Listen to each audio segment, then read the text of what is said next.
నమస్కారం. Big debate ప్రత్యేక చర్చ కార్యక్రమానికి స్వాగతం. తెలంగాణ ప్రభుత్వం చాలా కాలం నుంచి వినియోగదారులు లేకపోతే పౌరులు ఎదురు చూస్తున్నటువంటి ఎల్ఆర్ఎస్కి సంబంధించి ఒక స్పష్టమైనటువంటి ప్రకటన చేసింది. మార్చి 31 లోపు, ఈ నెల 31 లోపు ఎవరైతే ఇప్పటికే ఎల్ఆర్ఎస్కి అప్లై చేసుకున్నారో వాళ్ళు ఆన్లైన్లో ఫీజు పే చేయొచ్చు. ఆ డీటెయిల్స్ అన్నీ ఫోన్ నెంబర్కి కనెక్ట్ అయి ఉన్నాయి. www.lrs.telangana.gov.in అనే వెబ్సైట్ ద్వారా వెరిఫై చేసుకోవచ్చు ఇప్పటికి ఎల్ఆర్ఎస్కి అప్లై చేసుకున్న వాళ్ళని ప్రభుత్వం ప్రకటన చేసింది. ఈ నెల 31 లోపు కనుక కట్టడానికి సిద్ధమైతే ఎల్ఆర్ఎస్ ఫీజుతో పాటు ప్రోరేటా ఓపెన్ స్పేస్ ఫీజు కూడా కట్టడానికి సిద్ధమైతే 25% రాయితీ అని చెప్తున్నారు. అయితే దీని మీద అనేక మందికి రకరకాల సందేహాలు ఉన్నాయి. ఆ సందేహాలు నివృత్తి చేయడం కోసం వాళ్ళు ప్రత్యేకమైనటువంటి చర్చను చేపట్టాం. చర్చలో మనతో పాటు నందకిషోర్ గారు బిజినెస్ కన్సల్టెంట్ ఇక్కడ స్టూడియోలో ఉన్నారు. నందకిషోర్ గారు నమస్తే అండి. నమస్తే అండి. నందకిషోర్తో పాటుగా సాయి కృష్ణ గారు ప్రముఖ బిల్డర్, వారు కూడా మనతో జాయిన్ అవుతున్నారు. అలాగే విజయసాయి గారు రియల్టర్, ఆయన మనతో ఉన్నారు. మరి కాసేపట్లో నంబూరి రవి గారు ప్రముఖ రియల్టర్, ఆయన కూడా మనతో జాయిన్ అవుతారు. ముందుగా విజయసాయి గారు నమస్కారం. నమస్తే అండి. విజయసాయి గారు, ప్రభుత్వం ఈ ప్రకటన చేసింది. ఇప్పటికే కొన్ని సంఖ్యన కరెక్ట్గా అయితే కొన్ని లక్షల అప్లికేషన్స్ ప్రభుత్వం దగ్గర 2020 అనుకుంటా 2021 టైంలో ఎల్ఆర్ఎస్కి అప్లికేషన్స్ గత ప్రభుత్వం ఉన్నప్పుడు తీసుకున్నారు. అలా అప్లై చేసినవే లక్షల కొద్ది అప్లికేషన్స్ ఉన్నాయి. ఇప్పుడు ప్రభుత్వం ఒక ప్రకటన చేసింది. ఏంటి దీని సారాంశం, ఎలా అర్థం చేసుకోవాలి? ఈ అప్లికేషన్ లో 2 రకాలు ఉన్నాయండి. ఒక లేఅవుట్ డెవలపర్ కంప్లీట్ చేసినప్పుడు దాంట్లో అన్సోల్డ్ ప్లాట్స్ అనేది రెగ్యులేషన్ ఒకటి, అంటే ఇప్పటి వరకు ఆ ప్లాట్స్ రిజిస్టర్ అవ్వలేదు. ఇన్ని రోజులు ఆ ప్లాట్స్ ని రిజిస్ట్రేషన్ కాకుండా గవర్నమెంట్ ఆపారు. అంటే మార్ట్గేజ్ లో ఉన్నాయనే, మార్ట్గేజ్ కాదు, ఇల్లీగల్ లేఅవుట్ అని, అప్రూవల్ లేని లేఅవుట్స్ అని ఫస్ట్ సేల్ ఆఫ్ రిజిస్ట్రేషన్ కొన్ని ప్రాజెక్టులు, చాలా ప్రాజెక్టులు ఆపారు. ఓకే, డెవలపర్ కి డబ్బు కట్టారు వాళ్ళు, బట్ రిజిస్ట్రేషన్ అప్పటికి గవర్నమెంట్ ఒక డెసిషన్ తీసుకుని ఈ రిజిస్ట్రేషన్ ఆపారు. ఏదండి గత ప్రభుత్వంలో జరిగింది అది, ఇప్పుడు వచ్చిన ప్రభుత్వంలోనా? గత ప్రభుత్వంలో జరిగింది. Okay okay. వాళ్ళకి ఇది బిగ్గెస్ట్ రిలీఫ్ అండి. ఇన్ని సంవత్సరాల నుంచి, చాలా రోజుల నుంచి అడుగుతున్నారు, మేము మాకు రిజిస్ట్రేషన్ చేయనివ్వండి, నేను కాబట్టి ఏదన్నా డెవలప్మెంట్ ఛార్జీలు కడతాము అని. సో అదృష్టవశాత్తు ఐ థింక్ ప్రభుత్వం అంటే సరైన డైరెక్షన్ ఆలోచించి వీళ్ళందరూ అంటే మిడిల్ క్లాస్ కస్టమర్స్ అండి, వాళ్ళకి వేరే ఇన్కమ్లు ఉండవు, వాళ్ళ కష్టార్జితం అంతా పెట్టి ఈ ప్లాట్స్ కొనుక్కున్నారు. రిజిస్ట్రేషన్స్ కాక ఇన్ని రోజులు వాళ్ళ ఇబ్బంది పడ్డారు. ఓకే, ఇప్పుడు వాళ్ళకి ఇది ఒక మంచి అవకాశం. దీంట్లో కూడా మేము అంతకుముందు ప్రభుత్వాన్ని కూడా ఏమడిగామో అదే ప్రభుత్వం కూడా ఇచ్చింది. మేము అడిగింది ఏంటంటే, ఆల్రెడీ మిడిల్ క్లాస్ కస్టమర్లు కాబట్టి మీరు ఒకేసారి వాళ్ళ దగ్గర 2 అంటే ఇప్పుడు డెవలప్మెంట్ రెగ్యులరైజ్ చేయడానికి ఫీజు, మళ్ళీ ఓపెన్ స్పేస్ షార్టేజ్ అని ఉంటుంది. అవును, ఓపెన్ స్పేస్ షార్టేజ్ ఈ ఫీజు కూడా కట్టమంటే 2 ఒకేసారి కట్టమంటే బర్డెన్ అవుతుంది. అండ్ ఈ ప్రోగ్రామ్ సక్సెస్ అవ్వదంటే గవర్నమెంట్ కరెక్ట్ గా ఆలోచించి ఒక వెసులుబాటు కల్పించింది. ఈ ఫీజు ఇప్పుడు కావాలంటే ఇప్పుడు కట్టొచ్చు, లేకపోతే బిల్డింగ్ పర్మిషన్ వెళ్ళినప్పుడు కట్టొచ్చు. బట్ ఇప్పుడే కడితే వాళ్ళకి 25% కన్సెషన్ ఇస్తారు. ఇది కూడా మంచి మంచి డెసిషన్. అంటే సుమారుగా కాదు విజయసాయి గారు, ఒకటి చెప్పండి. సపోజ్ నాకు ఒక 200 గజాల ప్లాట్ ఉంది, గజం 20,000 అనుకుందాం, ఎక్కడో ఒక లేఅవుట్లో ఉంది. అంటే నేను కామన్ మ్యాన్కి అర్థం కావడం కోసం చెప్తున్నా. ఇప్పుడు ఈ 200 గజాల స్థలం ఇవాళ అంటే నేను చెప్పేది మార్కెట్ రేటు, రిజిస్ట్రేషన్ రేట్ ఇంకా తక్కువ ఉండొచ్చు. ఉదాహరణకి ఒక 20,000 రిజిస్ట్రేషన్ రేట్ ఒక 5,000 ఉంటుంది అనుకుందాం, లేదు 10,000 ఉంటుంది అనుకుందాం. 10,000 అనుకోని చెప్పండి, రిజిస్ట్రేషన్ రేటు గజం 10,000 ఉంటే ఒక 20 లక్షల రూపాయల ప్లాట్ ఉంది, 200 గజాల స్థలం. దానికి లేఅవుట్ రెగ్యులరైజేషన్ ఫీజు సుమారుగా ఎంత ఉండొచ్చు, అలాగే open space prorata open space fees ఎంత ఉండొచ్చు చెప్పండి. అది ఒకసారి టేబుల్ చూసి చెప్పాలండి, నేను మళ్ళీ నెక్స్ట్ చెప్తాను. అది ఎట్లా ఇచ్చారంటే గవర్నమెంట్ రేటును బట్టి ప్లాట్ వాల్యూ ఎంత పెరిగితే ఎంత పర్సెంటేజ్ కట్టాలి, 30%, 40%, 50% అని పెట్టారు. అది డెవలప్మెంట్ ఫీజు. దాని మీద ఈ ఫీజు ఎంత ఇది ఉంటుందో దాని మీద 14% ఓపెన్ ఏరియా షార్టేజ్ ఫీజు కట్టాలి. కొన్ని ప్లాట్లకి మినిమం ₹1,00,000 నుంచి 2 లక్షల వరకు చాలా ప్లాట్లకి వస్తుందండి ఫీజు అనేది. 14% కాకుండా 14% ఏమో ఓపెన్ స్పేస్ సంబంధించినటువంటి ఫీజు, ఓపెన్ స్పేస్ షార్టేజ్. ఇప్పుడు సపోజ్ 2 లక్షలు మీరు ఫీజు కట్టాల్సి వస్తే 14% దాని మీద 28,000 దాకా. 2 లక్షల మీద ఒక 14%. ఓకే, 14% కట్టాల్సి open area shortage. Okay, right, మళ్ళీ వస్తాం సార్. 25% కన్సెషన్ ఇస్తాం. అది మొత్తం మీద ఈ 2,28,000 మీద 25% కన్సెషన్ ఇస్తారు. రెండు ఒకేసారి కడితే కట్టకపోతే ఈ 2 లక్షలు కట్టుకోవచ్చు. బట్ బిల్డింగ్ కట్టేటప్పుడు బిల్డింగ్ పర్మిషన్ తీసుకునేటప్పుడు 28,000 కూడా కట్టాలి. అప్పుడు కన్సెషన్ ఏమి రాదు, అంతే కదా? ఓకే, మళ్ళీ వస్తాను సార్ మీ దగ్గరికి. సాయి కృష్ణ గారు, హలో సాయి కృష్ణ గారు. సాయి కృష్ణ గారు మీది మ్యూట్ లో ఉంది, ఒకసారి అన్మ్యూట్ చేయరా? చెప్పండి చెప్పండి.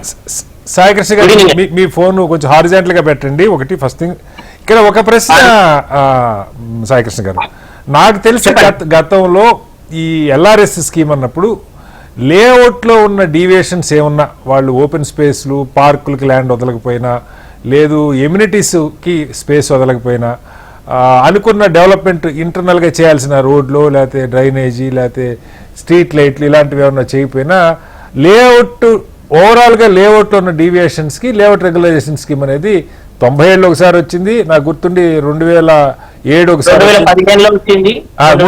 ఆల్మోస్ట్ ఎవ్రీ 10 ఏళ్ళకి ఒకసారి పెడుతున్నారులేండి. ప్రభుత్వాలకి డబ్బులు కావాల్సి వచ్చినప్పుడు ఈ పథకం గుర్తొస్తుంది. అయితే దానిలో నాకు ఒక పాయింట్ ఏంటంటే, ఈ ప్రోరేటా ఓపెన్ స్పేస్ కట్టాల్సిన 14% అన్నది అంతకు ముందు కూడా ఉన్నదా, ఇప్పుడే కొత్తగా పెడుతున్నారా? ఎందుకంటే ఒక 20 లక్షల రూపాయల ప్లాట్ ఎప్పుడో కొనుక్కొని ఉంటారు అక్కడ. నాకు ఒక్క నిమిషం సమయం ఇస్తే మీకు మొత్తం క్లారిటీ సార్. మొత్తం చెప్పండి. మీ కెమెరా ఆటో రొటేషన్ ఒకసారి ఆన్ చేయండి సాయి కృష్ణ గారు. ఒక్క నిమిషం. లేదంటే మీరు వర్టికల్ గానే ఫోన్ పెట్టుకొని ఆన్సర్ చేయండి. ఇప్పుడు విజిబుల్ ఉందా సార్? ఇప్పుడు మాట్లాడండి, చెప్పండి, గో హెడ్. యాక్చువల్ గా మనకి ఏంటంటే, లేఅవుట్ చేసినప్పుడు మనకి 10% ఓపెన్ ఏరియా ఉంటది. తర్వాత ఇప్పుడు కొత్తగా మనకి సోషల్ ఇన్ఫ్రా 1% వచ్చింది. మనము జనరల్ గా లేఅవుట్ పర్మిషన్ కి వెళ్ళినప్పుడు జస్ట్ డిపి నెంబర్ ఇచ్చేసి, ఆ డిపి నెంబర్ తోని మనకి వర్క్స్ అన్ని కంప్లీట్ చేయాలని చెప్పేసి some of the plots government అనేది మార్టిగేజ్ చేసుకుంటారు. ఎగ్జాక్ట్లీ. ఎప్పుడైతే మనకి అంటే 50 ఇంతకుముందు 10% ఉండేది, ఇప్పుడు 15% మార్టిగేజ్ చేస్తున్నారు. ఈ మార్టిగేజ్ చేసుకొని ఎవరైతే లేఅవుట్ డెవలపర్స్ ఉంటారో ఆ లేఅవుట్ డెవలపర్స్ ఫుల్ఫిల్ గా రోడ్స్ వేయడం గానీ, డ్రైనేజ్ పెట్టడం గానీ, ఎలక్ట్రిసిటీ గానీ ఇవన్నీ ఫుల్ఫిల్ గా చేసినప్పుడు, అంటే డిపెండింగ్ ఆన్ లేఅవుట్ ఏరియా, అంటే 10 acres వరకు ఒక రూల్ ఉంటుంది, 10 acres అనేది దాటితే ఇంకొక రూల్ ఉంటుంది. సో 10 acres లోపు ఉన్నప్పుడు వాటర్ ట్యాంక్ ఇవన్నీ ఫెసిలిటీస్ ఏం రావు. సో 10 acres దాటినప్పుడు వాటర్ ట్యాంక్, స్కూల్ ఏరియా అని చెప్పేసి ఇవన్నీ స్పేసెస్ అనేది క్రియేట్ చేయాలి. అవన్నీ రూల్స్ ప్రకారం మనం పెడతాం. పెట్టినప్పుడు వీళ్ళు ఎవరైతే డెవలపర్ ఉంటారో పర్ఫెక్ట్ గా చేసినప్పుడే ఫైనల్ లేఅవుట్ అనేది రిలీజ్ అవుతుంది. అంటే వాళ్ళ మార్టిగేజ్ కూడా రిలీజ్ అవుతుంది. మార్టిగేజ్ రిలీజ్ అయ్యి ఫైనల్ లేఅవుట్ రిలీజ్ అయితేనే అది అప్రూవ్డ్ లేఅవుట్ అనేది మనం ఫుల్ఫిల్ గా నమ్మాల్సినటువంటి. కానీ ఈ లోగానే అమ్మేసుకుంటారు కదా, మిగతావన్నీ అమ్మేసుకుంటారు. మార్టిగేజ్ ప్లాట్లే అలా ఉంటాయి. అవును, మిగతా అన్ని అమ్మేసి జస్ట్ డిపి నెంబర్ మెన్షన్ చేసేసి రిజిస్ట్రేషన్ చేసేస్తారు. సో ఏవైతే మార్టిగేజ్ ఉంటాయో అవి మాత్రం ఆగిపోతాయి. అవి ఆగిపోయినప్పుడు ఇక్కడ కాంప్లికేషన్ ఇంకొకటి ఉంది సార్. ఎప్పుడైతే మనం బిల్డింగ్ పర్మిషన్ వెళ్ళిపోతామో, బిల్డింగ్ పర్మిషన్ వెళ్ళినప్పుడు మీ ఫైనల్ లేఅవుట్ డ్రాఫ్ట్ ఎక్కడ అని చెప్పేసి మనల్ని అడుగుతారు. ఫర్ ఎగ్జాంపుల్, నేను మార్టిగేజ్ కాకుండా ఒక ప్లాట్ నేను తీసుకున్నాను, మా ప్లాట్ తీసుకున్నప్పుడు ఫైనల్ లేఅవుట్ ది కాపీ కూడా వాళ్ళు అడుగుతారు. సో అప్పుడు ప్రాబ్లం, మళ్ళీ బిల్డింగ్ పర్మిషన్ లో ప్రాబ్లం అయిపోద్ది. అప్పుడు అది నాన్ లేఅవుట్ కిందనే కన్సిడరేషన్ అయిపోతుంది. కాదు, ఒక్కసారి కొంచెం వెనక్కి వెళ్దాం సాయి కృష్ణ గారు. ఇక్కడ పాయింట్, నాకు ఒక ప్లాట్ డిపి నెంబర్ తో ఒక ప్లాట్ రిజిస్టర్ చేశారు. రిజిస్టర్ చేస్తున్నప్పుడు వాళ్ళ దగ్గర ఒక 15% మార్టిగేజ్ కింద అలా ఆగి ఉన్నది. ఆ డెవలపర్ అది డెవలప్ చేయలేదు అనుకుందాం, కాసేపు పూర్తి చేయలేదు. సో ఆ 15 ప్లాట్లు అలా ఆగిపోతాయి. ఈలోగా మిగతా డిపి నెంబర్ ఇచ్చారంటే మిగతా ప్లాట్లు అమ్ముకోమనేగా. అమ్ముకోవాలి, రిజిస్ట్రేషన్స్ కూడా అవుతాయి. అవి రిజిస్ట్రేషన్స్ కూడా అవుతాయి. సో ఈ వైలేషన్స్ ఏమన్నా ఉండివ్వండి, వీటికి ఇప్పుడు ఎల్ఆర్ఎస్ కింద అప్లికేషన్ వాడు సరిగ్గా డెవలప్ చేయకపోయినా, బహుశా ఈ మార్టిగేజ్ రూల్ అనేది మొదటి నుంచి ఉందా, ఈ మధ్య కాలంలో వచ్చిందా? మొదటి నుంచి మార్టిగేజ్. ఇది పంచాయతీ లేఅవుట్లకు కూడా అన్ని లేఅవుట్స్ కి మార్టిగేజ్ అనేది మ్యాండేటరీ. అదేంటంటే మనకి బిల్డింగ్ రూల్స్ ప్రకారమే, జీవో ప్రకారమే అది. సో కాకపోతే వీళ్ళు ఏంటంటే మ్యానిపులేషన్ చేసేసి మేనేజ్ చేసి ఏమన్నా చేస్తే లేఅవుట్ బయటికి తీసుకొస్తే తప్ప ఇక్కడ వాళ్ళు పర్ఫెక్ట్ గా వర్క్ చేయాల్సింది. కానీ మనకి ఇక్కడ ఏమైతుందంటే ప్రాబ్లం, కొంతమంది డెవలప్ చేయకపోయినా అది మేనేజ్ చేసి పొలిటికల్ తోనో లేకపోతే హైయర్ అఫీషియల్స్ తోనో అండర్స్టాండింగ్ తోని కొన్ని మార్టిగేజ్ రిలీజ్ అవుతున్నాయి, layout DP number final layout కూడా రిలీజ్ అవుతున్నాయి. ఓకే, రిలీజ్ అయిన వాళ్ళకి ఎల్ఆర్ఎస్ కట్టక్కర్లేదా? ఫైనల్ లేఅవుట్ అవన్నీ ఉన్న వాళ్ళు ఇప్పుడు మార్టిగేజ్ ప్రకారం కంప్లీట్ చేసి వాళ్ళు రూల్స్ ప్రకారం అవసరం లేదు, వాళ్ళకి ఎలాంటి 14% అనేది చార్జెస్ ఉండదు. 14% కాదు సార్, అసలు ఎల్ఆర్ఎస్ ఇప్పుడు ఏది ఉండదు. ఏదో అంటే మీకు సార్ మీకు ఒక క్లారిటీ ఇస్తున్నాను. జనరల్ గా ఇక్కడ ఏంటంటే ఎల్ఆర్ఎస్ ఉంటది, మనం మామూలుగా ఒక ప్లాట్ ఉంటే దానికి ఎల్ఆర్ఎస్ చేసుకున్న తర్వాత బిల్డింగ్ పర్మిషన్ కి వెళ్తాం. అంటే ప్రతి ప్లాట్ కి ఇర్రెస్పెక్టివ్ ఆఫ్ హెచ్ఎండి అప్రూవ్డ్ లేఅవుటా కాదని దాంతో సంబంధం లేకుండా ఎల్ఆర్ఎస్ కట్టి తీరవలసిందే. కట్టి తీరాల్సిందే. మీరు ఒకవేళ కట్టకపోయినా కూడా బిల్డింగ్ పర్మిషన్ లో ఎల్ఆర్ఎస్ అమౌంట్ అనేది ఇప్పుడు చేస్తున్నారు. నేను అడుగుతుంది అదే సార్. ఇప్పుడు సపోజ్ మనకి హెచ్ఎండిఏనే వేసిన హుడా లేఅవుట్లు ఉంటాయి, హుడా అప్రూవ్డ్ లేఅవుట్, అయితే వాళ్ళ సొంతవే హుడా లేఅవుట్లు హెచ్ఎండిఏ లేఅవుట్లే ఉంటాయి. వాటిల్లో కొనుక్కున్న ప్లాటు ఎల్ఆర్ఎస్ తీసుకోవాల్సిందేనా? అప్రూవ్ లేఅవుట్ కి మనకి ఎలాంటి ఎల్ఆర్ఎస్ చార్జెస్ అనేది ఉండదు. వాళ్ళకి only betterment charges for building. Okay, building approval తో పర్మిషన్ ప్లాన్ పర్మిషన్ ఇచ్చేటప్పుడు బెటర్మెంట్ చార్జెస్ తీసుకుంటారు. 6% అది కూడా. ఇప్పుడు ఎల్ఆర్ఎస్ ఫీజు ఇందాక కూడా అడిగాను సార్, ఎల్ఆర్ఎస్ ఫీజు కాకుండా ఈ ప్రోరేటా ఓపెన్ స్పేస్ ఫీజు అన్నది ఏంటది? అంటే వాళ్ళు జనరల్ గా అంటే లేఅవుట్ కి కన్సిడరేషన్ చేసి రూల్స్ అని చెప్పేసి లిటిల్ బిట్ బెటర్మెంట్ చార్జెస్ ఇస్తారు. మరీ భారీ బడ్జెట్ అయ్యారు. ఒక ఎగ్జాంపుల్ చెప్తాను. ఒక ప్లాట్ 100 యార్డ్స్ ఉన్నాయనుకోండి, దాని వాల్యూ మనకు ఒక 1 lakh అనుకోండి, జస్ట్ యాజ్ గవర్నమెంట్ రూల్ ప్రకారం మనకి 14% అంటే 14,000 కట్టాలి గవర్నమెంట్ కి రూల్ ప్రకారం. ఏది ఎల్ఆర్ఎస్ అమౌంట్ కాక? ఎల్ఆర్ఎస్ అమౌంటే కాదే. ఇందాక విజయసాయి గారు చెప్పింది ఎల్ఆర్ఎస్ అమౌంట్ ఒకటి ఉంటది, అది దాని మీద అడిషనల్ గా 14%. ఇది LRS amount 14% of the plot cost. Total LRS amount అనేది 14% మనకి. దట్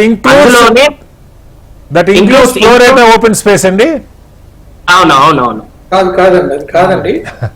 ఓకే, మళ్ళీ వస్తాను సార్, మళ్ళీ వస్తాను. ఇదే కొంచెం ఓకే, మళ్ళీ వస్తాను. విజయసాయి గారు సైట్ మనతో నంబూరి రవి గారు ప్రముఖ రియల్టర్, వారు కూడా మనతో జాయిన్ అవుతున్నారు. రవి గారు, ఇక్కడ బ్రాడ్ గా ఇప్పుడు 2 అంశాలు. ఒకటి, ఆల్రెడీ ఎల్ఆర్ఎస్ కి అప్లై చేసుకొని ఉన్న అప్లికేషన్లే చాలా ఉన్నాయి.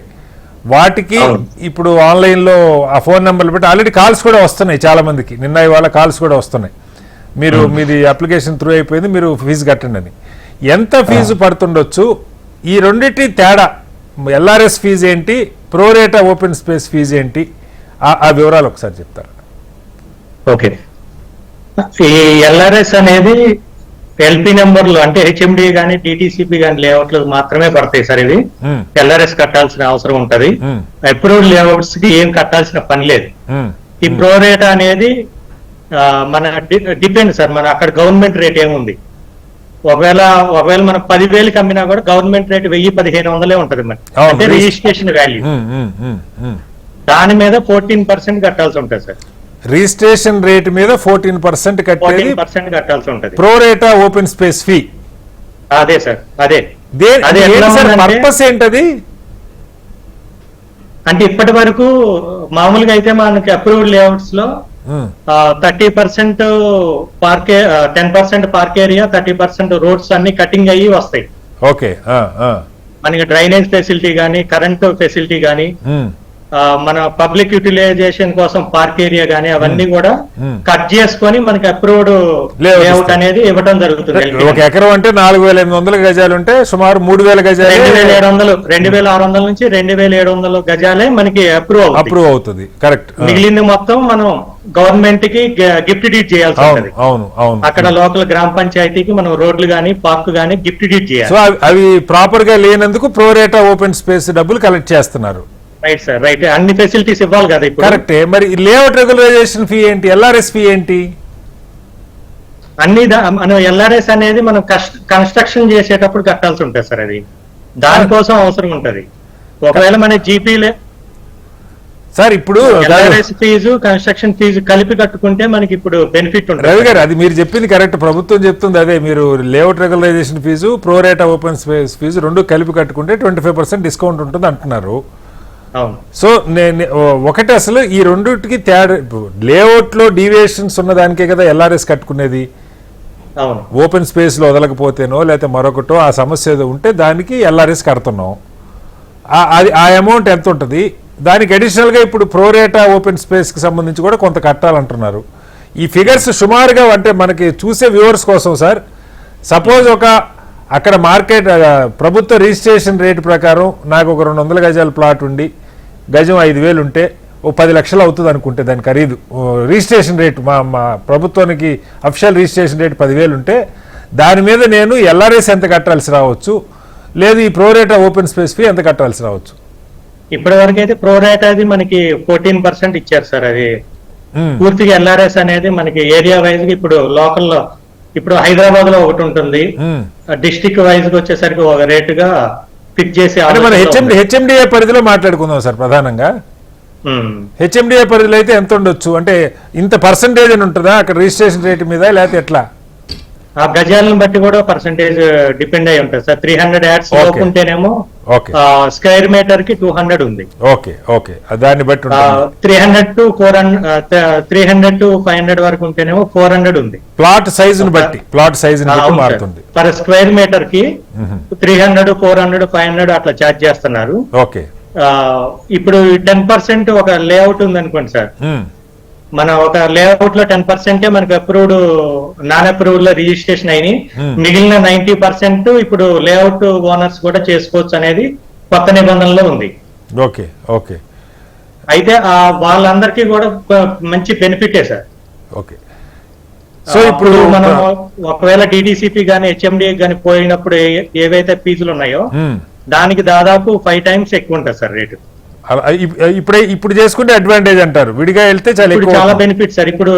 ఇప్పుడు కేవలం కట్టి వదిలేసుకోకుండా రెండు కలిపి కన్స్ట్రక్షన్ కూడా కలిపి చేసుకుంటే 25% బెనిఫిట్ వస్తుంది. ఈ మంత్ 31st దాకా ఉంది కదా, ఓకే, మంచి బెనిఫిట్ వస్తుంది. మనం ఇంకోటి కొత్త ఇష్యూ ఏమైందంటే కుంటలకి వీటికి 200 meters వరకు బఫర్ జోన్ అనేది. అవును, అది కొంచెం గవర్నమెంట్ మళ్ళీ ఆలోచించాల్సిన అవసరం ఉంది సార్. ఎందుకంటే పెద్ద చెరువు ఉంటేనే, ఒక మన విలేజ్ లో పెద్ద చెరువు ఉంటది కదా, అవును, దానికి ఉంటేనే 30 meters మాక్సిమం సైజు. పెద్ద నది ఉంటేనే 40 meters మాక్సిమం సైజు. అలాంటిది 200 meters అంటే దాదాపు 1/2 kilometer వరకు లేఅవుట్ లేసిపోయిందంటే దాదాపు ఇప్పుడు మంచి పోతే చెడ ఎదురైనట్టు LRS వల్ల కట్టని వాళ్ళు ఒక నానా ప్రౌడ్ లేఅవుట్ లో కొన్న వాళ్ళకి నష్టం ఎక్కువ కలిగి. కరెక్టే సార్. మరి అవి మీరు ఇందాకే చెప్పారు, వాటికి ఇప్పుడు హైడ్రా చేస్తున్న ప్రయత్నమే అది కదా. ఇప్పుడు చెరువులు, కుంటలు, లేకపోతే నదులు, వాటికి సంబంధించిన ఫుల్ ట్యాంక్ లెవెల్ లేకపోతే బఫర్ జోన్లో ఉండొద్దని కదా. 200 మీటర్ల పరిధిలో ఉంటే వాటిని అప్లికేషన్లు తీసుకోవట్లేదు ప్రభుత్వం, వాటిని రెవెన్యూ వాళ్ళకి, ఈ ఇరిగేషన్ వాళ్ళకి పంపిస్తామంటున్నారు. వాళ్ళ దగ్గర నుంచి క్లియరెన్స్ రావాలన్నది ప్రభుత్వం చెప్తున్నటువంటి పరిస్థితి. వాళ్ళ దగ్గర కూడా అప్లికేషన్లు తీసుకుంటారు కానీ 200 meters అనేది పాసిబుల్ కాదు కదా సార్. అది ఓకే, దాదాపు చిన్న ఊరే వెళ్ళిపోతుంది. Okay, right sir. మనతో ఫోన్ లైన్ లో కాలర్స్ కూడా వస్తున్నారు. కృష్ణ గారు హైదరాబాద్ నుంచి మాట్లాడుతున్నారు. కృష్ణ గారు, మీ డౌట్ అడగండి. Good evening sir. Yeah Krishna గారు సార్, ఇప్పుడు మాట్లాడండి. కృష్ణ గారు వినపడుతుంది. LRS లో నాకు 2 డౌట్లు ఉన్నాయండి. నేను 20 ఏళ్ల క్రితం ఒక ఫ్లాట్ తీసుకున్నాను హయత్ నగర్ లో. ఓకే. అయితే ఇప్పుడు LRS కట్టమనేసి గవర్నమెంట్ ఇచ్చింది. నేను 4 సంవత్సరాల క్రితం నేను అప్లికేషన్ కూడా పెట్టుకున్నాను. ఓకే. అప్పుడు 2020లో ఇచ్చినప్పుడు LRS 1000 రూపీస్ కట్టి నేను తీసుకున్నాను. ఓకే. అప్పుడు నేను కొన్నది 50,000 కొన్నాను. అది ప్లాట్ 50,000కి, అఫిషియల్ రిజిస్ట్రేషన్ రేట్ 50,000. రిజిస్ట్రేషన్ అయిపోయింది, ఎవ్రీథింగ్ అయిపోయింది.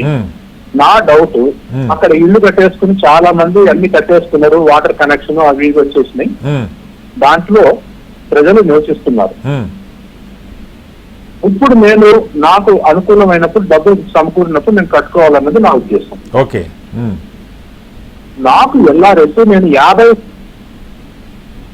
అప్పటి రిజిస్ట్రేషన్ రేటు మీద కట్టాలా, ఇప్పుడు అక్కడ ఉన్న రిజిస్ట్రేషన్ రేటు మీద కట్టాలా, అంతేనా కృష్ణ గారు?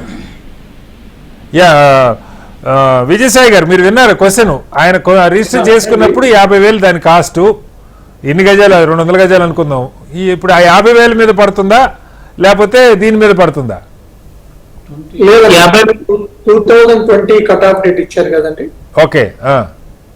అప్పటి రేట్ల మీద రిజిస్ట్రేషన్ ఛార్జీలు కట్టాల్సి ఉంటుంది. అంటే అట్లాగే సార్, నేను 2000 సంవత్సరంలో అచ్చా 2020కి ఏ రేట్ ఉంటే ఆ రేటు ప్రకారమే కట్టాలి. మార్కెట్ రేట్ ఏది ఉంటే దాని ప్రకారం కట్టాల్సి ఉంటుంది. అఫీషియల్ రిజిస్ట్రేషన్ రేట్ ఏది ఉంటే అది, అంతే కదా? అవునవును. అంతకుముందు నువ్వు 2000 సంవత్సరంలో కొనుక్కున్నా, 1990లో కొనుక్కున్నా, 2020కి అధికారికంగా రేట్ ఏముందో ఆ రేటు మీద లెక్కేసి ఏరియాని బట్టి ఎల్ఆర్ఎస్ ఫీజు ఓపెన్ దాని మీద 14% ఓపెన్ స్పేస్ షార్టేజ్ కట్టాలి. Okay, right. మనతో నందకిషోర్ గారు కూడా ఉన్నారు. నందకిషోర్ గారు, మీరు వింటూ ఉన్నారు బిజినెస్ కన్సల్టెంట్. ఏంటి ఇప్పుడు మనకే చాలా సందేహాలు వస్తూ ఉన్నాయి, ఇంకా శ్రోతలకు కూడా చాలా సందేహాలు ఉన్నాయి. అయితే ఒకటి క్లియర్, ఇప్పుడు అప్లికేషన్స్ ఆల్రెడీ పెట్టుకున్న వాళ్ళకైతే ఒక పద్ధతి, వాళ్ళ దీన్ని బట్టి కొంత క్లారిటీ వస్తుంది. మీరు ఏం చెప్తారు? అలాగే కొత్తగా చాలామంది ఈ మధ్య 4-5 ఏళ్ళు కొనుక్కున్న వాళ్ళు కానీ అంతకుముందే కొనుక్కొని అప్లై చేయని వాళ్ళు ఉంటారు.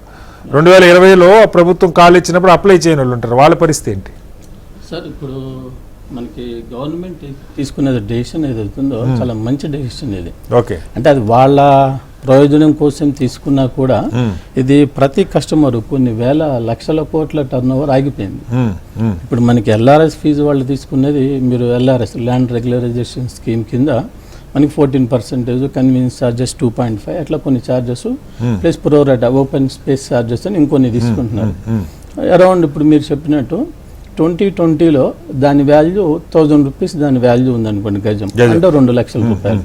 2 లక్షల రూపాయలకి ల్యాండ్ రెగ్యులరైజేషన్ స్కీమ్ ఎల్ఆర్ఎస్ కింద వాళ్ళు 14% తీసుకుంటారు, ప్లస్ 2.5 కన్వీన్స్ ఛార్జెస్ తీసుకుంటున్నారు. ఇక ప్రోరేటా అనేది దాని మీద పూర్తిగా ఎవరికి కాదండి. ఇప్పుడు మనకి సాయికృష్ణ గారు వీళ్ళు చెబుతుంది ఒకటేమో ప్లాట్ సైజుని బట్టి, ఇప్పుడు 200 లోపు లేదా 300 గజాలు ఉంటే గజంకి ఇంత 100 రూపాయల, 300 గజాలు దాటితే గజంకి 200, అది layout regularisation fee. Correct. So అది సపోజ్ 200 గజాలు ఉందనుకోండి, గజంకి 100 రూపాయలు అంటే లేదా 200 అంటే అది 40,000 అవుతుంది. 14% కాదండి, గజం ఇప్పుడు 200 గజాల ప్లాట్ అండి, గజంకి ఎల్ఆర్ఎస్ ఫీజు 200 కట్టాలనుకోండి, గజం లెక్క చెప్తున్నారు. అంటే square metre, suppose square metre 200 square మీటర్లు అనుకుంటే గజం కంటే కొంచెం ఎక్కువ ఉంటుంది. అది 200 స్క్వేర్ మీటర్లు అనుకుంటే స్క్వేర్ మీటర్కి 200 కట్టాలి. అంటే 200 స్క్వేర్ మీటర్లు అంటే 40,000 ఆ ఫీజు. దాని మీద 14% ఈ ప్రోరేటా ఓపెన్ స్పేస్ ఫీ అని చెప్తున్నారు. నాకు అర్థమైన మేరకు అంతేనా సాయికృష్ణ గారు? అది సార్ యాక్చువల్ గా ఏంటంటే 100 స్క్వేర్ మీటర్స్ లోపు ఉంటే 200 రూపీస్ అది చార్జెస్, బేసిక్ రెగ్యులరైజేషన్ చార్జెస్ అని చెప్పేసి ఇచ్చారు అంటే జీవో ప్రకారం. 200 కన్నా ఏమో ఉంటే 200 to 400 మధ్యలో ఉంటే మనకు 200 to 300 ఉంటేనేమో 400 రూపీస్.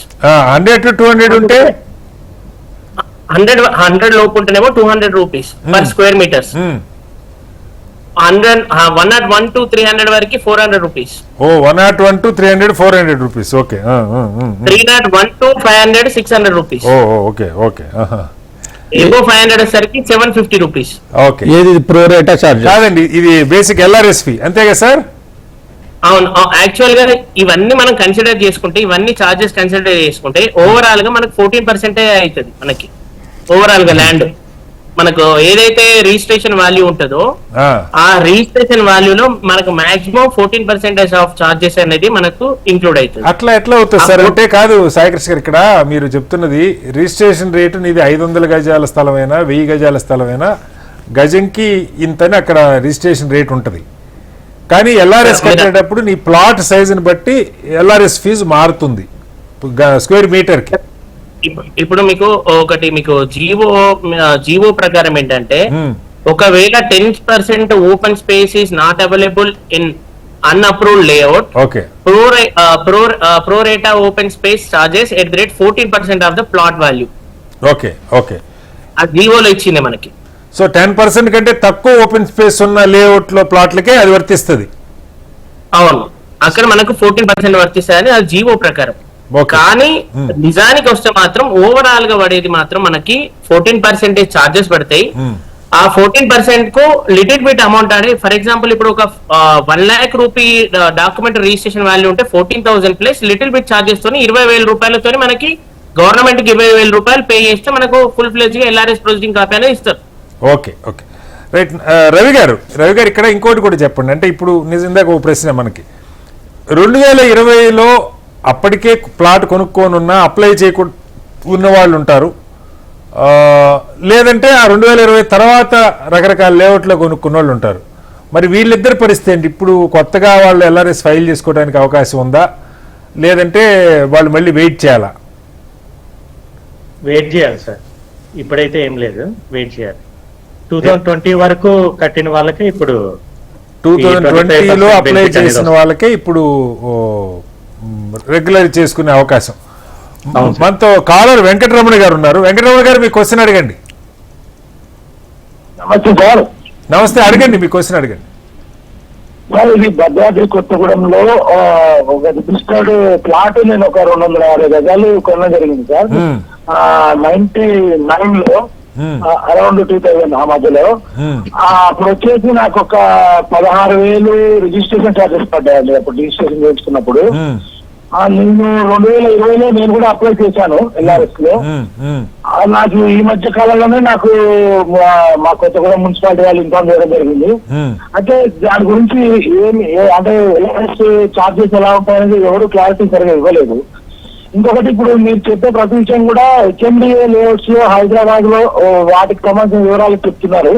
అలాగే వేరే జిల్లాలో సంబంధించిన LRS ఛార్జెస్ అంటే ఇప్పుడు ఫ్లాట్ వైజ్ గా చెప్పండి. అంటే ఒక వెంచర్ లాగా కానీ ఒక లేఅవుట్ లాగా కాకుండా ఫ్లాట్ వైజ్ గా ఎలా ఉంటాయి ఛార్జెస్, అది చెప్పండి. మీది ఎన్ని గజాల ప్లాట్ సార్? నాది 250 గజాలు సార్. ఇప్పుడు అక్కడ రిజిస్ట్రేషన్ రేట్ ఎంత ఉంది? అంటే గజం రేటు గజమో స్క్వేర్ మీటర్ ఉంటుంది, ఎంత ఉంది రేటు? గజమే సార్. మార్కెట్ రేట్ అడుగుతున్నారా మీరు? కాదు సార్, మీరు అఫీషియల్ గా రిజిస్టర్ చేసుకునే రేటు, గవర్నమెంట్ వాల్యూ. అప్పుడు 2000 నేను 1999లో చేసుకున్నాను సార్. 1999. ఓకే. 2009 సార్. విజయసాయి గారు, ఒకసారి ఆయన 2009లో రిజిస్టర్ చేసుకున్నారు, LRS కి 1000 రూపాయలు కట్టున్నారు. కొత్తగూడెం దగ్గర మున్సిపాలిటీ నుంచి కాల్ వచ్చింది, ఏం చేయాలి? అంటే అండి, ఇప్పుడు వాళ్ళు అక్కడ లోకల్ రిజిస్ట్రేషన్ ఆఫీస్ దగ్గరికి వెళ్ళి వాల్యుయేషన్ తీసుకోవాలండి. వాళ్ళు అక్కడికి వెళ్ళి అప్లై చేసుకుంటే వాళ్ళకు నోట్ లాగా ఇస్తారు, మీరు ఇంత కట్టాలి అని. ఓకే. కట్టిన తర్వాత వీళ్ళు మళ్ళా కొన్ని రోజుల తర్వాత వెళ్తే లోకల్ మున్సిపాలిటీ దగ్గరికి వెళ్తే వాళ్ళు వెరిఫై చేసి ఇది గవర్నమెంట్ ల్యాండ్ కాదు అవన్నీ వెరిఫై చేసిన తర్వాత వాళ్ళు ఫైనల్ గా బ్యాలెన్స్ పేమెంట్ కట్టించుకుంటారు. అంటే ఆయన 1000 రూపాయలు ఆల్రెడీ కట్టేస్తున్నారు సార్. ఏదండి? 1000 రూపాయలు ఈజ్ ఓన్లీ అప్లికేషన్ ఫీ అండి. ఓకే. ఇప్పుడు అసలు కొత్తగా వచ్చిన స్కీమ్ ప్రకారం మీరు 1000 రూపాయలు కట్టి అప్లై చేసుకోకపోయినా కూడా 2020లో కట్ ఆఫ్ డేట్ వరకు రిజిస్ట్రేషన్ అయిన అంటే పెండింగ్, అప్పటికి అంతకు ముందు లేఅవుట్ అయిపోయినట్టు అందరూ ఎలిజిబుల్. అప్లై చేసుకున్న వాళ్ళు కూడా ఇప్పుడు వెళ్ళి అప్లై చేసుకోవచ్చు, కొత్తగా అప్లై చేసుకోవచ్చు అంటారు. ఓకే ఓకే, ఇప్పుడు చేసుకోవచ్చు. 1000 రూపాయలు కట్టి అప్లై చేసుకున్నా చేసుకోకపోయినా కూడా ఇప్పుడు ఆ విషయం ఇచ్చారు. బట్ కట్ ఆఫ్ డేట్ ఏంటంటే ఈ లేఅవుట్లన్నీ 2020 క్రితం అయిపోయి ఉంటాయి. అప్పటి రిజిస్ట్రేషన్ రేట్ ఏది ఉందో గవర్నమెంట్ వాల్యూ దాని ప్రకారం చేసుకోవాలి. దాంట్లో ఇంకొక రూల్ ఏం పెట్టారంటే, ఇప్పుడు ఏ ఇల్లీగల్ లేఅవుట్ ఉంటే దాంట్లో ఇప్పటికీ కనీసం 10% ప్లాట్స్ రిజిస్ట్రేషన్ అయ్యి ఉండాలి. Okay okay. అది అప్పుడు దానివల్ల ఏమవుతుందంటే ఇది పాత లేఅవుట్ అని తెలుస్తుంది. లేకపోతే ఇప్పుడు కొత్తగా వచ్చే వాళ్ళు కూడా వస్తారు, మాది కూడా 20 క్రితం అని. ఓకే. ఇక్కడ ఇంకొక ప్రశ్న కూడా వస్తుంది సార్. ఇప్పుడు మీరు చెప్పిందేమో మీరు మున్సిపల్ ఆఫీస్కి వెళ్ళి అప్లికేషన్ పెట్టుకొని వాళ్ళు వెరిఫై చేసి ఇదంతా మీరు చెప్తున్నారు 2000 అప్లై చేసిన వాళ్ళకి కూడా. కానీ నిన్న ఇవాళ చాలా మందికి ఫోన్లు వచ్చింది ఏమంటే, ఈ మధ్యలో హైదరాబాద్ చుట్టుపక్కల ఉన్న వాటికైతే జియో ట్యాగింగ్ అని చెప్పి ఒకసారి ప్లాట్ దగ్గరికి రమ్మని వెరిఫికేషన్ ఏదో చేసుకున్నట్టుగా అది కూడా ఎన్ని రోజులు ఏదో చేశారు, అదొక ప్రాసెస్ నడిచింది. అది కాని వాళ్ళకి కూడా ఫోన్లు వచ్చి మీది అప్లికేషన్ త్రూ అయిపోయింది, మీరు ఆన్లైన్లో మీ ఫోన్ నెంబర్ పెట్టి నేను ఇందాక చెప్పిన వెబ్సైట్ LRS.telangana.gov.in లోకి వెళ్తే మీరు ఎంత కట్టాలో చూపిస్తుంది, మీరు అమౌంట్ కట్టేయచ్చు అంటున్నారు. ఎలా అర్థం చేసుకోవాలి విజయసాయి గారు? అమౌంట్ కట్టొచ్చు అంటున్నారు, బట్ అది ఫైనల్ గా కట్టించుకోవట్లా. ఫైనల్ గా మళ్ళీ మీకు రెగ్యులరైజేషన్ అయ్యింది లేదు 10 days లాగా చెప్తామన్నారు. ఈ 10 days తర్వాత ఇది గవర్నమెంట్ ల్యాండ్ లేకపోతే అసైన్డ్ ల్యాండ్ అని తెలిస్తే కట్టిన డబ్బుల్లో 10% తగ్గించుకుని మిగతా దానికి ఇస్తామంటున్నారు. సో టోటల్ అమౌంట్ అయితే ఇప్పుడు కట్టాలి, ఒకవేళ రెగ్యులరైజ్ కాకపోతే 10% కట్ చేసుకొని మిగతాది ఇస్తారు. కట్టవలసిన లేదు, ముందు 25% కట్టాలి. ఓన్లీ 25% కట్టాలి ఇప్పుడు. ఓకే, కట్టాలి. కాకపోతే అది మేము గవర్నమెంట్ అడుగుతుంది ఏంటంటే అట్లా కాకుండా మీరు అసలు అడ్వాన్స్ ఏదో కొంచెం టోకెన్ అమౌంట్ కట్టించుకుని వెరిఫై చేసుకుని టోటల్ అమౌంట్ కట్టించుకోండి. మళ్ళీ 10% ఇల్లు లూజ్ అవటం అంటే వాళ్ళకి తెలియదు కదా కొనుగోలు. అవును. అలా అదొక రకమైన ఇబ్బంది పరిస్థితి అని చెప్తున్నాం. రవి గారు ఒకసారి చెప్పండి, నందకిషోర్ గారు ఎలా ఉంది అంటే ఈ ప్రాసెస్ మీకు ఏమర్థం అవుతుంది? ఇప్పుడు LRS.gov.in తెలంగాణ వెబ్సైట్లోకి వెళ్ళి మీ డీటెయిల్స్ అన్ని ఎంటర్ చేస్తే ఫ్లాట్ సర్వే నెంబర్ అన్ని డీటెయిల్స్ ఎంటర్ చేయగానే మీకు LRS ఫీజు ఎంత, కన్వీనియన్స్ ఛార్జెస్ ఎంత, ప్రోరేటా ఛార్జెస్ ఎంత అనేది మొత్తం వచ్చేస్తాయి. మీరు దాన్ని మొత్తం పేమెంట్ చేసేసి ఆన్లైన్ లో దీన్ని మొత్తం కాదు 25% అని విజయసాయి గారు చెప్తున్నారు, మొత్తం కట్టించుకోవట్లేదు. ఇప్పుడు 2 పద్ధతులు, ఒకటి ప్రోరేటా, ఇప్పుడు మీరు కట్టకపోతే కన్స్ట్రక్షన్ చేసే టైంలో కట్టాలి. అది ఓకే సార్, అది ఒక పాయింట్. ఓకే, ఇప్పుడు వారు అంటున్నది ఏంటంటే సపోజ్ నేను 2 కలిపి 1,00,000 కట్టాలనుకోండి, LRS ఫీజు ప్రోరేట్ అది కలిపి 1,00,000 కట్టాలి. అయితే ఇప్పుడు విజయసాయి గారు చెప్పిన దాన్ని బట్టి నాకు అర్థమవుతుంది ఏంటంటే ఈ 1,00,000లో 25% ఇప్పుడు కట్టాలి. ఈ 10 రోజుల్లో వాళ్ళు అదంతా వెరిఫికేషన్ అయిపోయిన తర్వాత అంతా ఓకే అయింది, మీది రెగ్యులరైజ్ చేయొచ్చు అంటే మిగతా అమౌంట్ కూడా కట్టించుకుంటారని. అంటే నాకు తెలిసింది చెప్తున్నా, ఇది మొత్తం ఫీజు కట్టాలి, ఇప్పుడే మొత్తం కట్టేయాలి. మీకు 25% డిస్కౌంట్ ఏది ప్రోరేటాతో కూడా కలిపితే 25% రాయితీ ఇస్తున్నట్టు ఇప్పుడు గవర్నమెంట్ ప్రకటించారు. ఇప్పుడు మీరు ప్రోరేటా కట్టకపోతే 25% డిస్కౌంట్ అనేది ఉండదు. కానీ LRS కన్వీనియన్స్ ఛార్జెస్ ఇవన్నీ కూడా ఖచ్చితంగా పే చేయాలి. ప్రోరేట్ అనేది ఆప్షన్. ఓకే, అయితే ఇప్పుడు కడితే 25% వస్తుంది, లేదు అనుకోండి at the time of construction వాళ్ళు పే చేయాల్సి ఉంటుంది. ప్రోరేట్ ఓపెన్ స్పేస్ ఫీజు 14% అప్పుడు కట్టాల్సి. ఇప్పుడు మనకి 13,000 వెంచర్స్ ఉన్నాయండి, అన్ఆథరైజ్డ్ వెంచర్స్. ఇప్పుడు DTCP, HMDA వీటికి కూడా LRS ఇవేమి అప్లై చేయాల్సిన పని లేదు. ఎటొచ్చి అన్ఆథరైజ్డ్ ఆల్రెడీ గవర్నమెంట్ కి తెలిసే ఇవన్నీ కూడా జరుగుతున్నాయి. అన్ఆథరైజ్డ్ 13,000 ఉన్నాయి. ఇప్పుడు కస్టమర్లు అప్లై చేసుకున్నది సుమారు 25 lakhs ప్లస్ ఉన్నారు. 25 lakhs మెంబర్స్, 25 lakhs ఇంటూ ఎన్ని వేల లక్షల కోట్ల టర్నోవర్ ఆగిపోయింది. సామాన్య మానవుడికి చాలా పెద్ద భారం ఇది. ఇప్పుడు మిడిల్ క్లాస్ వాళ్ళే ఎక్కువగా ఉంటారు, వాళ్ళందరికీ కూడా ఇప్పుడు గవర్నమెంట్ ఈ అవకాశం ఇచ్చింది, చాలా మంచి అవకాశం. అది రెగ్యులైజ్ అయిపోతే వాళ్ళు అమ్ముకోవాలనుకున్నా ఇల్లు కట్టుకోవాలన్నా తేలికవుతుంది. ఇప్పుడు నోటరీ ల్యాండ్స్ ఉన్నాయి, నోటరీ ల్యాండ్స్ తీసుకోవట్లేదు గవర్నమెంట్. ఇప్పుడు మన ఏమంటారు లేక్ ఉన్నది, కుంటలు ఉన్నాయి, వాటికి ఖచ్చితంగా 200+ ఉంటేనే ఇప్పుడు వాళ్ళు రివైవ్ చేస్తామంటున్నారు. అప్లై చేసుకున్నా కూడా అది కుంటలకు కానీ కాలువకి కానీ దూరంగా ఉన్నదే వాళ్ళు కన్సిడర్ చేస్తున్నారు. ఒక్కసారి సార్ మనతో రవికుమార్ కాలర్ ఉన్నారు ఖమ్మం నుంచి. రవికుమార్ గారు మీ క్వశ్చన్ అడగండి. హలో రవికుమార్ గారు. కాలర్ కట్ అయినట్టున్నారు, కంప్లీట్ చేయండి కిషోర్ గారు, కంప్లీట్ చేయండి. ఇప్పుడు అనాథరైజ్డ్ లేఅవుట్స్ అన్నిటికీ కూడా పర్మిషన్స్ ఇస్తున్నారు. అయితే ఈ వెబ్సైట్లో మనకి 4 ఆప్షన్స్ ఉన్నాయని అంటున్నారు. మనకి ఒకటి ఇప్పుడైతే ఇప్పుడు మనకి 2020 తర్వాత కొంతమంది కోర్టు నుంచి పర్మిషన్ తెచ్చుకుని రిజిస్ట్రేషన్ చేసుకున్నారు, కొంతమంది అన్అఫీషియల్ గా కూడా రిజిస్ట్రేషన్ చేసుకున్నారు. అవి కూడా ఇప్పుడు అప్లై చేయొచ్చు అనేది కొంత ఇన్ఫర్మేషన్. అదే ఇప్పుడు విజయసాయి గారు అదే చెప్తున్నారు కదా, అప్పుడు అప్లై చేయని వాళ్ళు కూడా ఇప్పుడు కూడా అప్లై చేసుకోవచ్చు అని అంటున్నారు. వాటికి కూడా రిజిస్ట్రేషన్ జరుగుతున్నాయి, మొత్తం ఫీజు ఒకటేసారి తీసుకుంటారని చెప్తున్నారు. ఇప్పుడు ఇది మనకి ఇంతకు ముందు వేరు, ఇప్పుడు మనకి కాంగ్రెస్ గవర్నమెంట్లో ఏంటంటే మున్సిపల్ డిపార్ట్మెంట్, ఇరిగేషన్, పంచాయతీ అందరూ కలిపి ఇప్పుడు LRS లో ఇన్వాల్వ్ అయ్యారు. ఓకే, ఇప్పుడు మొన్న జరిగినట్టు హైడ్రాలో ఏవైతే ఇబ్బందులు జరిగినాయో అవి జరగకుండా. ఒకసారి రవికుమార్ గారు మళ్ళీ జాయిన్ అయ్యారు. రవికుమార్ గారు మీ క్వశ్చన్ అడగండి. హలో రవికుమార్ గారు, ఖమ్మం నుంచి కాలర్ రవికుమార్ గారు, మీ ప్రశ్న అడగండి. రైట్, కట్ అయింది. ఒకసారి సాయికృష్ణ గారు, ఇక్కడ ఇంకొక అంశం కూడా, చెప్పండి. ఇప్పుడు డబ్బులు కడితే చాలా మందికి ఉన్న సందేహం ఏంటంటే ఈవెన్ బీఆర్ఎస్కి అప్లై చేసుకున్నాయి కూడా గతంలో బీఆర్ఎస్కి ఇట్లాగే అప్లికేషన్స్ తీసుకున్నారు. ఇప్పుడు ఈ 2020లో పెట్టిన ఎల్ఆర్ఎస్ది గత ప్రభుత్వం అసలు దాని తర్వాత 1000 రూపాయలు గడుచుకుని అప్లికేషన్లు తీసుకున్నారు కానీ దాన్ని ఎందుకు కంప్లీట్ చేయలేదో తెలియదు. చాలా మంది బీఆర్ఎస్కి అప్లై చేసి ఉండి ఆ బీఆర్ఎస్లో అయితే కొన్ని మీకు కూడా ఐడియా ఉండి కొన్ని లక్షల అప్లికేషన్లు పెండింగ్లో ఉన్నాయి. ఆక్యుపెన్సీ సర్టిఫికేట్ 2015 నుంచే బీఆర్ఎస్ అనేది పెండింగ్ లో పడిపోయింది. 2015లో చాలా మంది 10,000 రూపాయలు పేమెంట్ చేసేసి అవి ఆగిపోయింది. తర్వాత ఎల్ఆర్ఎస్ అని చెప్పేసి 10,000 కట్టి మిగతా ప్రొసీడింగ్ అమౌంట్ కూడా కట్టి అది ఫుల్ ఫ్లెడ్జ్ గా ప్రొసీడింగ్ రాని వాళ్ళు కూడా చాలా మంది ఉన్నారు. ఎందుకని సార్ ఏంటి అసలు ఈ సమస్య? ఇప్పుడు ప్రజలకు ఒక సందేహం ఏంటంటే అప్పుడు బీఆర్ఎస్ కట్టిన వాళ్ళు ఉన్నారు, మీరు చెప్పినట్టు 2020 కంటే ముందు వచ్చిన ఎల్ఆర్ఎస్ లో డబ్బులు కట్టిన వాళ్ళు ఉన్నారు, వాళ్ళకి అసలు కాగితాలు వస్తున్నాయా పూర్తిగా ఇది రెగ్యులరైజ్ అయ్యింది అని? ఇప్పుడు బీఆర్ఎస్ కాదు సార్, బీఆర్ఎస్ అప్లై చేసిన వాళ్ళకి బీఆర్ఎస్ రాకపోతే ఆక్యుపెన్సీ సర్టిఫికేట్ రావట్లా. నల్లా కనెక్షన్ కావాలన్నా కూడా ఆక్యుపెన్సీ సర్టిఫికేట్ ఉంటే ఒక రేటు, ఆక్యుపెన్సీ సర్టిఫికేట్ లేకపోతే ఇంకొక రేటు వసూలు చేస్తా ఉన్నారు.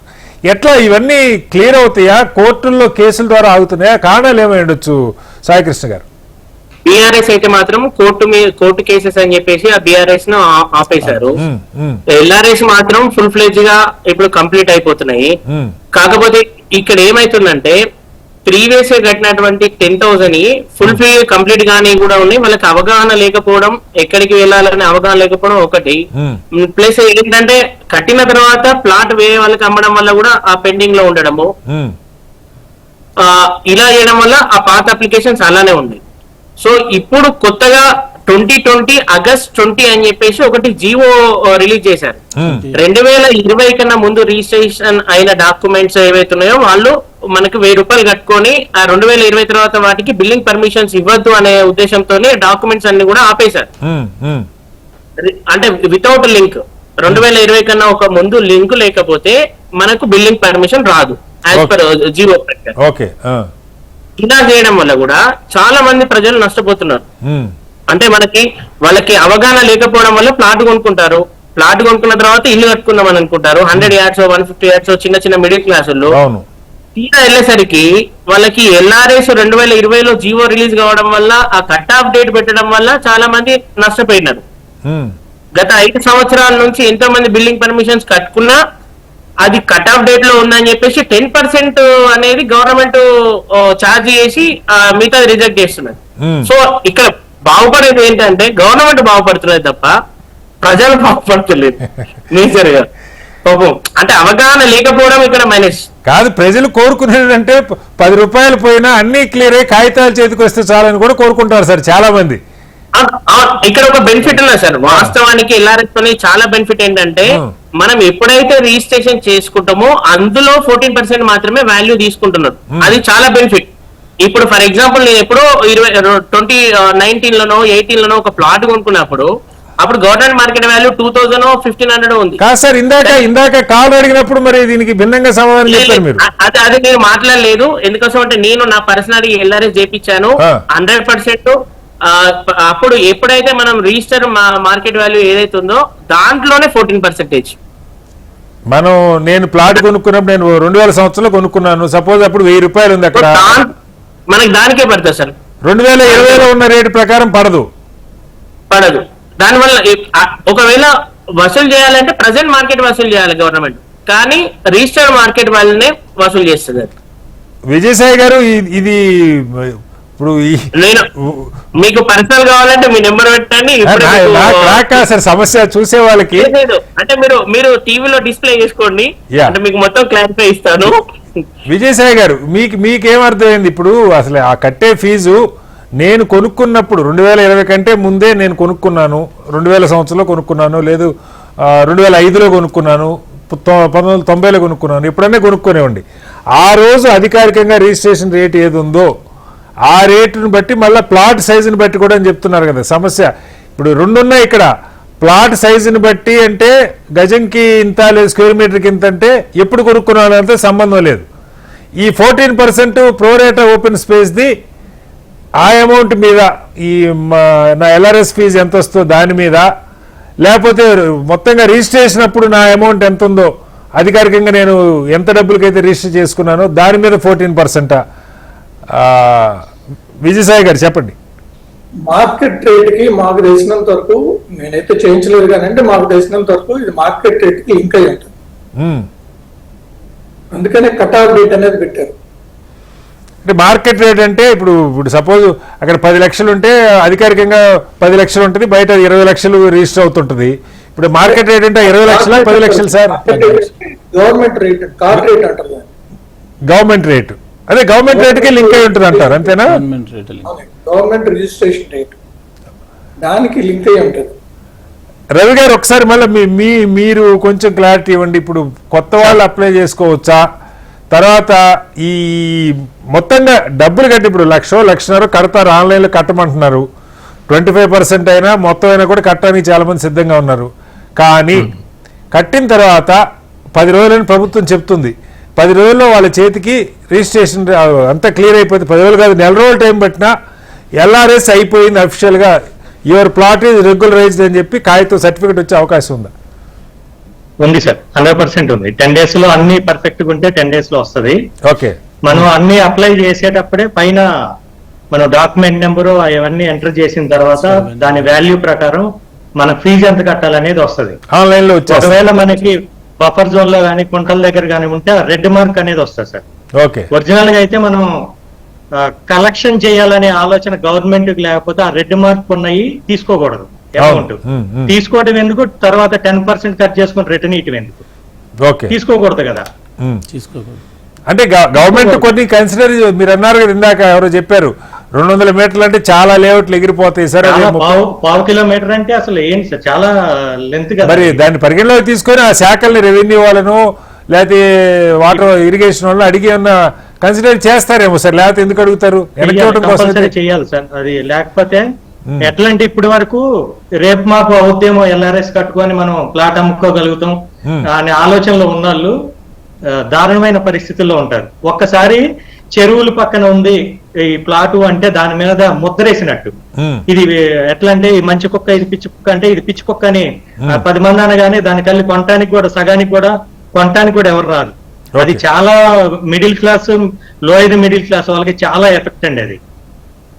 అలాంటివి ఈ రూల్ హైడ్రా వచ్చాక పెట్టారా లేకపోతే ముందు నుంచి? ఒకసారి మళ్ళీ వస్తా మీ దగ్గరికి సార్. మనతో ఒక కాలర్ లైన్ లో ఉన్నారు, శ్రీనివాస్ గారు వరంగల్ నుంచి. శ్రీనివాస్ గారు మీ క్వశ్చన్ అడగండి.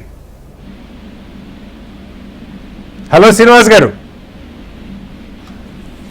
చెప్పండి. రవి గారు మీరు చెప్పండి. ఇప్పుడు ఈ 200 మీటర్ రూల్ ఎప్పటి నుంచి ఉంది? ఇప్పుడు దీంట్లో కొత్త జీవోలోనే పెట్టేస్తారు అది, అంతకుముందు లేదు. అంతకుముందు పెద్ద చెరువు, ఊరికి మొత్తానికి సరిపోయే చెరువు ఉంటేనే 30 meters మాక్సిమం సైజ్ సార్ అది. అంతకు మించి అసలు లేనే లేదు. అలా ఇరిగేషన్ డిపార్ట్మెంట్ కి వెళ్ళి ఎన్ఓసి తెచ్చుకొని కట్టుకున్న వాళ్ళు కూడా మొన్న హైటా చూసాం కదా, ఎన్ఓసి ఉన్నా కూడా కూల్చేశారా అంటే ఎందుకంటే ఇక ఉంటాయి కదా, వాళ్ళకి కావాల్సినవి వాళ్ళకి ఇస్తే వీళ్ళకి కావాల్సినవి వీళ్ళకి వస్తాయి. తర్వాత అవన్నీ కుదరవు, అంతమంది ఇచ్చిన వాళ్ళకి కుదరదు అంటే కొన్నోళ్ళు ఆ ఎన్ఓసిని చూసి కొన్నోళ్ళు ఆగమైపోతారు. ఎల్ఆర్ఎస్ ఇచ్చేటప్పుడు వేరే వాళ్ళ మీద డిపెండ్ అవ్వటం కలిసే చేయొచ్చు కదా. ఒకసారి వస్తాను సార్. మనతో రవికుమార్ కాలర్ కూడా ఉన్నారు ఫోన్ లైన్ లో, ఖమ్మం నుంచి. రవికుమార్ గారు మీ క్వశ్చన్ అడగండి. నాది ఫస్ట్ క్వశ్చన్, 2 questions అండి.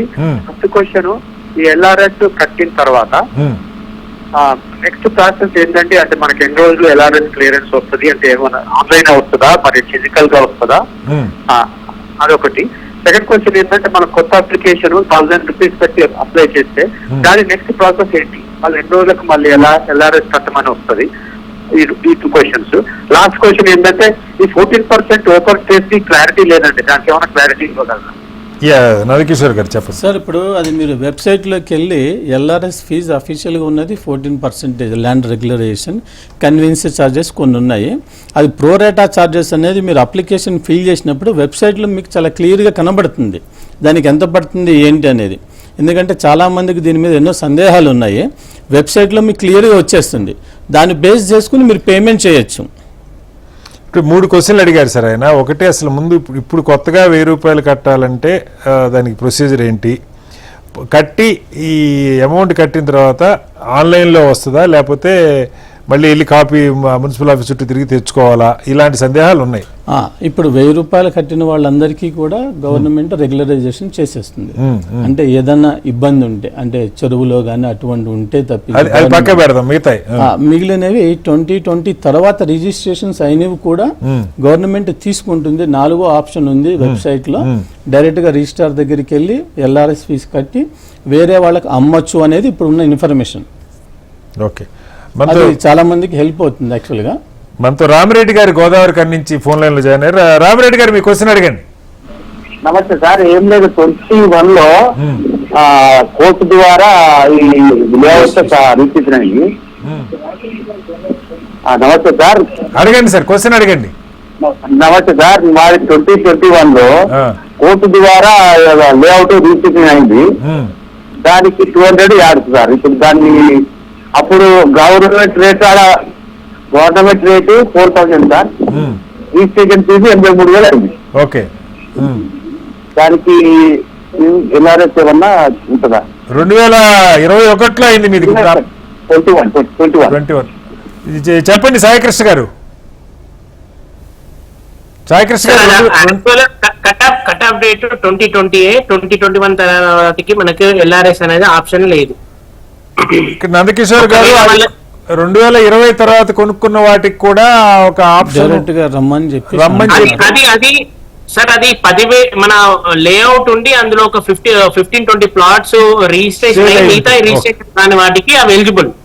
ఇవి ఇండివిజువల్ ప్లాట్ కాబట్టి ఇది ఎలిజిబుల్ కాదు. కరెక్ట్. సో లేఅవుట్ ఓనర్స్ 10% అమ్మున్న వాళ్ళు లేఅవుట్ డెవలపర్స్ రావచ్చు అంటారా? ఎస్, వాళ్ళకి ఇప్పుడు రిజిస్ట్రేషన్ ఆఫీస్ లో డైరెక్ట్ చేసేస్తున్నారు అన్నట్టు. అది కాదు సార్, నేను 2021 తర్వాత వేసిన ఒక లేఅవుట్ లో నేను కొన్నాను. అది పనిచేయదు కాదు, నా లేఅవుట్ కాదు కదా సార్, నా లేఅవుట్ లో 10% కంటే ఎక్కువ ప్లాట్లు అమ్ముడుపోయినాయి. మీరు 10,000 కట్టి ఉండాలి. 2020 ఆగస్టు 20 కన్నా ముందు 10,000 కట్టి ఉంటే మీరు అందులో 10% ప్లాట్లు అమ్మితే అప్పుడు మీ అప్లికేషన్ అనేది ఎలిజిబుల్. రైట్. అయితే ఇప్పుడు నాకు కూడా ఒక డౌట్ ఉంది, అడగండి. ఇప్పుడు 2020తో మనకి LRS అప్లికేషన్స్ క్లోజ్ చేయిస్తారు. ఇప్పుడు వెంచర్ కి సంబంధించి 10,000 కట్టారు, కానీ కోర్టు పర్మిషన్ ద్వారా 21లో కొంతమంది రిజిస్ట్రేషన్ చేసుకున్నారు. వాటికి ఏ విధంగా మనము ఏం చేయొచ్చు? ఇప్పుడు దాని ప్రకారం అయితే కన్సిడరేషన్ ఏం లేదు సార్. నేను యాక్చువల్ గా మా ఫ్రెండ్ వాళ్ళది ఏమైందంటే రిజిస్ట్రేషన్స్ అయినాయి కానీ వాళ్ళు అంటే మేనేజ్ చేసుకుని రిజిస్ట్రేషన్ చేసుకున్నారు. వితౌట్ కోర్టు అన్ని వేసేసి మేనేజ్ చేసుకున్నారు. వాళ్ళ సందేహం కూడా ఇప్పుడు అదే ఉంది. దానికి క్లారిఫికేషన్ ఇంకా టౌన్ ప్లానింగ్ వాళ్ళ దగ్గర ఇంకా క్లారిటీ లేదు. ఎన్నో సందేహాలు ఉన్నాయి. ఇంకా విజయసాయి గారు, ప్రభుత్వానికి ఏం చెప్తారు? ఇప్పుడు మీరంతా ఈ రంగంలో ఉన్నవాళ్ళు, మీకే ఇన్ని రకాల సందేహాలు వస్తూ ఉన్నాయి. ప్రభుత్వం దీనికి ఏదైనా ఒక స్పష్టంగా ఒక ప్రకటన, ఇప్పుడు ఆన్లైన్లో చూసినా కూడా ఇలా చాలా సందేహాలు వస్తాయి. పత్రికల్లో వార్తలు తప్ప టీవీలలో కానీ లేకపోతే పేపర్లో కానీ అట్లీస్ట్ 1-2 పేజీలు ఫుల్ ప్లేజ్డ్గా అడ్వర్టైజ్మెంట్ లాగా టీవీలో అయినా దీని గురించి వివరంగా చెప్తే సరే అప్లై చేసుకున్న వాళ్ళు ఉన్నారు, కొత్తగా అప్లై చేసుకోవడానికి కూడా అవకాశం ఇస్తున్నారు, పాత లేఅవుట్ అయితే అని చెప్తున్నప్పుడు దీనికి సరైన సమాచారం, సరే వాళ్ళు ఒక website link, toll free number ఇచ్చారు, వాటిని అప్రోచ్ కావాలా? ప్రభుత్వం ఏదైనా పబ్లిసిటీ ఇచ్చే అవకాశం ఉంటుందా విజయసాయి గారు? రాబోయే రోజుల్లో పబ్లిసిటీ ఇస్తుంది. అండ్ ప్రతి చోట ఇప్పుడు హెల్ప్ లైన్ కూడా పెట్టమని చెప్తారు. పబ్లిక్ డైరెక్ట్ గా వెళ్ళి వాళ్ళ దగ్గర వాళ్ళ సందేహాలు నివృత్తి చేసుకోవచ్చు. ఇప్పుడు ఇట్లా బట్టి కోర్టు ద్వారా జరిగింది అనేది డెసిషన్ మళ్ళీ గవర్నమెంట్ సైడ్ నుంచి రావాలంటే వాళ్ళ దగ్గర కూడా కట్టించుకుని మళ్ళీ చేస్తారు అనేది. దాంట్లో అయితే ఆప్షన్ ఇవ్వలేదు. నాడెడ్కో తెలంగాణ తరఫున కూడా మేము కూడా ఐ థింక్ రాబోయే కొన్ని రోజుల్లో కొన్ని క్లారిఫికేషన్స్ రిలీజ్ చేస్తాం. అంటే ప్రాసెస్ ప్రొసీజర్ ఎలా ఉంటుంది అనేది అవగాహన కోసం. తర్వాత ఇందాక 200 మీటర్స్ అనేది ఒకటి ఎక్కువ వచ్చింది చూడండి. 200 మీటర్స్ అనేది వాళ్ళు సేఫ్టీ కోసం పెట్టారు. యాక్చువల్ గా గవర్నమెంట్ రూల్స్ ప్రకారం ఇప్పుడు 10 హెక్టార్స్ అంతకంటే తక్కువ ఉన్న చెరువు అయితే 9 మీటర్స్ బఫర్ జోన్, అంతకంటే తక్కువ అయితే 3 మీటర్స్ బఫర్ జోన్. వాగులు, చెరువు, వాగులు, నదులు అనుకుంటే సిటీలోనేమో 100 metres, outside city 200 metres buffer zone. వీళ్ళకి తెలియదు కాబట్టి ఏ అప్లికేషన్ అంత దూరంలో ఉంటుందండి. 200 మీటర్స్ అనేది ఒక సేఫ్టీగా పెట్టారు. బట్ 200 మీటర్స్ లోపల లేఅవుట్లన్నీ ఇల్లీగల్ అవుతాయని చెప్పలేం. వాటిని బట్టి అక్కడ ఉన్న చెరువుని బట్టి ఇందాక రవి గారు కూడా అదే ఆందోళన ఎక్స్ప్రెస్ చేశారు. అన్ని ఆ కేటగిరీకి రావు నదులు. రవి గారు మీ డౌట్ క్లియర్ అయింది అనుకుంటా ఇప్పుడు విజయసాయి గారు చెప్పిన దాన్ని బట్టి. వెరిఫై చేసి క్లియరెన్స్ ఇచ్చిన తర్వాత వీళ్ళు దీని మీద సాయికృష్ణ గారు ఇంకొక క్వశ్చన్. ఇప్పుడు ఇందాక నేను చెప్పాను చాలా ప్లాట్లకి ఈ మధ్య కాలంలోనే 2-3 నెలల క్రితం ఈ జియో ట్యాగింగ్ పేరుతో పిలిచారు, కానీ ఆ ప్రాసెస్ పూర్తయినట్లేదు. మధ్యలో మళ్ళీ ప్రభుత్వాలకు ఏదో ఒక కార్యక్రమం వస్తే వెంటనే ఈ అధికారులంతా వెళ్ళిపోతున్న పరిస్థితి. అయితే ఇప్పుడు ఇక్కడ ఈ జియో ట్యాగింగ్ తో సంబంధం లేకుండా రెగ్యులైజేషన్కి వెళ్ళిపోవచ్చు, అది కంప్లీట్ చేసుకొని ఈ ఆన్లైన్ లో ఫీజులు కట్టాలా?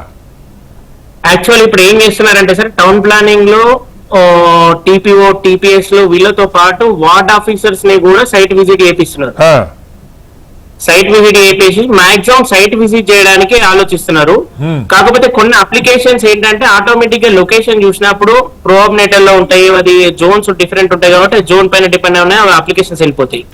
మాక్సిమం ఏం చేస్తున్నారంటే వాళ్ళు మార్నింగ్ 6 కే మాక్సిమం ఆఫీసర్స్ అందరు బయటకు వచ్చేసి మాక్సిమం సైట్ విజిట్ చేయడానికి ప్లాన్ చేస్తున్నారు.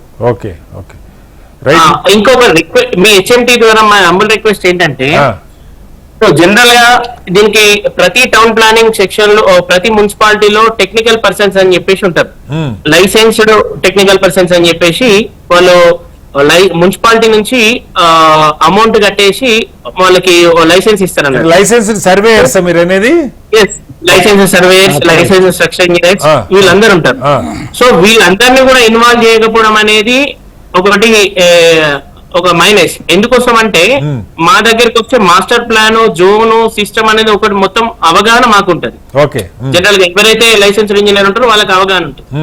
ఆ అవగాహన ఉన్నప్పుడు ఈజీగా అప్లికేషన్స్ అనేది ఫుల్ ఫ్లెజ్ గా కంప్లీట్ అయ్యే అవకాశాలు ఉంటాయి. Okay right. మనతో సమ్మయ్య గారు మంచిర్యాల నుంచి ఇంకో కాలర్ జాయిన్ అయ్యారు. సమ్మయ్య గారు మీ క్వశ్చన్ అడగండి. సార్ నమస్కారం సార్, నా పేరు నిమ్మతి సమ్మయ్య సార్, మాది మంచిర్యాల జిల్లా నాగ్పూర్ మున్సిపాలిటీ సార్. అడగండి, క్వశ్చన్ అడగండి. సార్ మేము 2017లో ప్లాట్ తీసుకున్నాం సార్. అప్పుడు 10,000 అనగా 10,000 కట్టినాం సార్, 10,000 రూపాయలు ఎల్ఆర్ఎస్ కట్టినాం సార్. ఓకే. అయితే ఇప్పుడు ఆ నంబరు బ్లాక్ ఉన్నది సార్. ఏంటి ఆ number? Survey number block list లో పెట్టింది సార్. సర్వే నంబరే బ్లాక్ లిస్ట్ లో పెట్టారా? విజయసాయి గారు చెప్పండి, ఏం చేయాలి? మనకి ధరణి వచ్చినప్పుడు చాలా ఇబ్బందులు వచ్చింది. చాలా ల్యాండ్స్ కి ఇట్లా ప్రొహిబిషన్ దీంట్లో పెట్టారు. వాటన్నిటిని అప్లై చేసుకుని, అంటే డెవలపర్ గవర్నమెంట్ కి అప్లై చేసుకుని ఆ ప్రొహిబిషన్ లిస్ట్ నుంచి అది తీయించేసుకోవాలి. సో కొన్నిసార్లు మనకి ఏదన్నా ఇన్కమ్ ట్యాక్స్ కానీ ఏదన్నా క్లెయిమ్ ఉంటే ఒక ప్లాట్ మీద అవగాహన సర్వే నెంబర్ ని మొత్తాన్ని ప్రొహిబిషన్ లో పెట్టేస్తారు. తర్వాత కోర్టు డైరెక్షన్ ఉంటాయి, కోర్టు డైరెక్షన్ నుంచి వచ్చినాయి. తర్వాత కోర్టు నుంచి క్లియరెన్స్ వచ్చినా కూడా డిపార్ట్మెంట్ అది తీయట్లేదు. వీటన్నిటి మీద గవర్నమెంట్ రిప్రజెంటేషన్ ఇచ్చాము. వాళ్ళు త్వరలో వీటి మీద యాక్ట్ చేస్తారు. సమ్మయ్య గారు, అది మీ డెవలపర్ మీకు ప్లాట్ అమ్మిన ఎవరైతే ఉంటారో వాళ్ళు అధికారులను అప్రోచ్ అయ్యి, అది ఆ ధరణిలో జరిగిన సమస్య వల్ల సర్వే నంబర్ మొత్తం బ్లాక్ లిస్ట్ లోకి వచ్చేసింది, వాళ్ళు రిలీజ్ చేయించుకుంటే అప్పుడు మీరు రెగ్యులైజ్ చేసుకోవడానికి అవకాశం ఉంటుంది అంటున్నారు. ఆఖరిగా రవి గారు ఏం చెప్తారు? ప్రభుత్వానికి సూచన, ఇప్పుడు ఈ గందరగోళంలో ప్రజలైతే అప్లై చేస్తారు, ఎలా ముందుకెళ్ళాలి? ఒరిజినల్ గా అయితే ఎల్ఆర్ఎస్ అనేది చాలా హెల్ప్ఫుల్ సార్ చాలా మందికి. ఓకే. దీన్ని కరెక్ట్ గా ధరణి అయితే ఎలాగైతే హడావుడి చేసి కొన్నిటిని నిషేధిత జాబితాలో పెట్టారో అలా ఆటోమేటిక్ పోయేలా కాకుండా పర్ఫెక్ట్ ప్లానింగ్ తోటి ఒక డిస్టిక్ వరకు శాంపిల్ గా మోడల్ డిస్టిక్ లాగా ఒక దగ్గర చేసి సక్సెస్ అయిన తర్వాత మొత్తానికి పెడితే ఏ ప్రాబ్లమ్స్ లేకుండా బాగుంటది అనేది ఉద్దేశం. ఓకే. అలానే ఇప్పుడు ఈ ఇందాక కాలర్ సమ్మయ్య గారు లాగా వాళ్ళందరూ వెళ్ళలేరు సార్, కోర్టులకు వెళ్ళలేరు. అమ్మిన పర్సన్ ఉండరు, కాంటాక్ట్ లో ఉండరు. అలాంటి వాళ్ళకి కూడా ఒక దారి చూపించాలి, హెల్ప్ఫుల్ గా ఉండాలి. ఎంఆర్ఓ ఆఫీసు పోతేనే, సబ్ రిజిస్టర్ ఆఫీసు పోతేనో వాళ్ళకి హెల్ప్ చేయడానికి ఎవరైనా ఉంటే చాలా మంది గట్టెక్కుతారు. ఎందుకంటే మంచిగా బెటర్ లైఫ్ ఉంటదని, పిల్లలకి పనికొస్తాయని ల్యాండ్స్ మీద ఇన్వెస్ట్ చేసి తర్వాత అవసరానికి అమ్ముకోలేని వాళ్ళు చాలా మంది ఉన్నారు. సాయికృష్ణ గారు, ఈ పాయింట్ నిజంగా ఇప్పుడు మనకి అమ్మినోడు అక్కడ ఉంటాడో లేదో తెలియదు. నేను 10,000 కట్టా, మొత్తంగా ఏ కారణంగానో అది బ్లాక్ లిస్ట్ లో పడిపోయింది. ప్రభుత్వమే ప్రొయాక్టివ్ గా వాటిని ఏమైనా క్లియర్ చేయకూడదా? ఓకే ఓకే ఇప్పుడు మీరు అన్నది ఒకటి సార్. ఇప్పుడు ఫర్ ఎగ్జాంపుల్ ఒక 368 సర్వే నెంబర్ ఉంటే నేను కోర్టులో కేసు వేసినా కూడా దాన్ని ప్రోబ్.నెట్ లో పెడతారు. ఓకే వీళ్ళ దగ్గర నుంచి మున్సిపాలిటీకి వెళ్ళినప్పుడు మాది ఏ కోర్టు కేసులో లేదని చెప్పేసి వీళ్ళు ఒక అండర్టేకింగ్ ఇస్తే దానికి ఎల్ఆర్ఎస్ ఇస్తారు. ఓకే ఓకే వేరే వాళ్ళు కేసు వేసినా కూడా అదే సర్వే నెంబర్ ప్రోబ్.నెట్ లో పెట్టేస్తారు. అది కామన్ థింగ్. సో ఇప్పుడు ఎవరైతే ప్లాట్ ఉన్నారో నాది కోర్టులో లేదని వాళ్ళకి అండర్టేకింగ్ ఇస్తే సరిపోతుందా? అండర్టేకింగ్ ఇస్తే మాది కోర్టు కేసులో లేదు. ఆ ప్రోబ్.నెట్ లిస్ట్ లో మనకు రిజిస్ట్రేషన్ సైట్ లోకి వెళ్తే ప్రోబ్.నెట్ లిస్ట్ లో మనకు తెలిసిపోతుంది. ఓకే అది సర్వే నెంబరు కేసు ఎవరి పేరు మీద అనేది మనం కంక్లూజన్ ఇచ్చేస్తే ఓకే మనకు ఫుల్ ఫ్లెజ్ గా క్లారిటీ వచ్చేస్తుంది. రైట్. ఆఖరిగా విజయసాయి గారు ఏం చెప్తారు? ప్రభుత్వం ఎలా ముందుకెళ్ళాలి? ఇప్పుడు ఇదైతే మొదలైంది, ప్రజల్లో ఉత్సాహం వచ్చింది. 26 లక్షల అప్లికేషన్ అనేదండి వెరిఫై చేసి చేయటం అనేది గవర్నమెంట్ కొన్న మిషనరీ సరిపోదు. అది ఇంత తొందరగా చేయలేదు. అందుకని ఇది ఒక ఆన్గోయింగ్ ప్రాసెస్. వీలైనంత త్వరగా అంటే గవర్నమెంట్ దీన్ని కొంచెం సింప్లిఫై చేయాలి. ఓకే ఎక్సెప్ట్ ఈ వాటర్ బాడీస్ తప్పితే మిగతా వాటిని ఇప్పుడు సైట్ విజిట్ అనేది చేయటం అనేది ప్రతి సైట్ కుదరదండి. సిటీలో అయితే ప్రతి సైట్ వెళ్తారు కానీ ఇప్పుడు కొన్ని లేఅవుట్ల డెవలపర్ చూపిస్తే తప్పితే మీ ప్లాట్ ఎక్కడుందో మనకే తెలియదు. సో అందుకని ఏంటంటే వాటన్నిటిని గవర్నమెంట్ ఆలోచించి ఈ రెగ్యులైజేషన్ స్కీమ్ సక్సెస్ అయితే చేయాలంటే కొన్ని గైడ్ లైన్స్ రిలాక్స్ చేయాలి. రిలాక్స్ చేసి కొనుగోలుదారులకు అతి త్వరలో వాళ్ళు డబ్బులు పే చేసిన తర్వాత రిలీఫ్ వచ్చేట్టుగా చూడాలి. రిలీఫ్ వచ్చేటట్టు చూడాలి. రైట్. ఆఖరికి నందకిషోర్ గారు ఏం చెప్తారు? ప్రభుత్వం ఏ రకం ముందుకు వెళ్తే బాగుంటుంది క్విక్ గా? ఇప్పుడు కొన్ని అప్లికేషన్స్ ని రిజెక్ట్ చేస్తాము, ఇది మీకు ఇవ్వలేము అని చెప్పేసి అన్నారు. కానీ అప్పటికి 100% పేమెంట్ చేసేస్తున్నారు. మిగిలిన 10% కట్ చేసుకుని 90% రిఫండ్ చేస్తామన్నారు. చెప్పారు. అది కూడా ఆటోమేటిక్ గా అదే విధంగా ఆన్లైన్ లోనే రిఫండ్ చేసేస్తే అందరికి గవర్నమెంట్ దగ్గరికి డబ్బులు అయితే వస్తాయో లేదో అందరికీ తెలుసు కదా. అది కాకుండా ఇంకేందంటే గవర్నమెంట్ చాలా మంచి డెసిషన్ తీసుకుంది. మార్కెట్ మొత్తం డౌన్ ఉంది, ఈ టైంలో ఎల్ఆర్ఎస్ తీసుకొచ్చి మంచి పని చేసింది. కానీ కొంచెం టైం కూడా ఇస్తారు, ఆటోమేటిక్ గా కొంత ఎక్స్టెండ్ అయ్యే అవకాశం బాగుంటుంది. మొత్తంగా నిపుణులు చెప్తున్న అంశం ఏంటంటే దీని మీద ప్రజలకు కూడా మరింత వివరంగా క్లారిటీ కావాలి. వీలైతే టైం కొంత పెంచుకోవాలి. అలాగే 200 మీటర్లు అన్నది కొంత భయాందోళనకు గురవుతున్న పరిస్థితి. దానిలో స్పష్టత కావాల్సిన అవసరం ఉంది. చిన్న చిన్న చెరువులు, కుంటలు వాటి సైజుని బట్టి ఎంత దూరం అన్నది ఉంది. అలాగే పట్టణ ప్రాంతాల్లో, గ్రామీణ ప్రాంతాల్లో వేరువేరుగా ఉంది. ప్రభుత్వం సేఫ్ సైడ్ దాన్ని పెట్టిందని చెప్తా ఉన్నారు. ముఖ్యంగా లైసెన్స్డ్ సర్వేయర్స్, లైసెన్స్డ్ ఇంజనీర్స్ సహాయం కూడా తీసుకోవాలి. తీసుకున్నప్పుడే వేగంగా జరిగే పరిస్థితి. ఈ మొత్తానికి సంబంధించి ప్రభుత్వం పెద్ద ఎత్తున ఈవెన్ కొత్తగా అప్లై చేసుకున్న వాళ్ళకి కూడా వెసులుబాటు కల్పించే పని అయితే, కొత్తగా రిజిస్ట్రేషన్ చేసుకున్న వాళ్ళకి కూడా కొత్త లేఅవుట్లు 2020 తర్వాత చేసుకున్న లేఅవుట్లు కూడా వాళ్ళందరికీ సంబంధించి కూడా సమగ్రంగా అటు పత్రికల్లో, టీవీలలో ప్రభుత్వం దీని మీద విస్తృతంగా ప్రచారం చేయాలి. ప్రభుత్వానికి ఆదాయం కంటే ముందు ప్రజలకి ఒక పెద్ద రిలీఫ్, కొనుక్కున్న వాళ్ళందరికీ ఏ తలనొప్పులు లేవు, నేను హాయిగా ఇల్లు కట్టుకోవచ్చు అన్న భరోసా కలుగుతుంది. ఎంతెంత పడుతుందన్న అన్ని అంశాలు కూడా ప్రభుత్వం ప్రజలకి అర్థమయ్యేలాగా చెప్పాల్సిన బాధ్యత ఉన్నది. చర్చలో పాల్గొన్న నందకిషోర్ గారికి, రవి గారికి, సాయికృష్ణ గారికి, అలాగే విజయసాయి గారికి ధన్యవాదాలు. ఇది వాళ్ళ బిగ్ డిబేట్. రేపు మరోస్తే మళ్ళీ కలుద్దాం. అందరికీ నమస్కారం. సెలవు.